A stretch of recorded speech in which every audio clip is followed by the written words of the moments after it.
Texas. I thank the gentleman for yielding. Madam Speaker, I heard one of my Democratic colleagues say that today is a historic day, that there's a historic opportunity. And yes, history is being made today because never in the history of America has the debt limit been increased to $14.294 trillion. Here we are again, just a few months later, enacting yet another increase in the debt limit.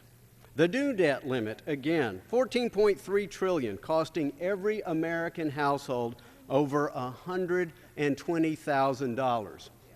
And what do I hear from my Democratic colleagues? Well, we hear the old blame game. That's the first thing we hear. We hear a lot of names from the past. Well, facts are pesky things, Madam Speaker. And listen, there is blame to go around. My party spent too much money. I have a chart right here. It's Congress that controls the purse strings, as we all know. And when Republicans controlled Congress, this is the blue. These were our deficits. They averaged about $104 billion a year. I'm embarrassed about that. It's much too high. Now, under 3 years of control by the Democrats, we have deficits that are averaging over $1 trillion, $1.1 trillion. That's the difference. What was once our annual deficits have become their monthly deficits, Madam Speaker. That's totally unacceptable. More history was made earlier this week when the President submitted his proposed budget that so many of my friends on the other side of the aisle decided to embrace. It made history. It is breathtaking in its red ink. It spends $3.8 trillion. The largest budget in American history is being proposed. It proposes a $1.6 trillion deficit, the highest deficit in the history of our nation, over 10% of our economy. We haven't seen debt-to-economy ratios like this since World War II. Triples the national debt in just 10 years. Yes, this is a historic day because once again, we are here to accommodate the spending agenda of the Democrats with a historic new increase in the debt limit. And Madam Speaker, I would just ask this question. Where are the jobs?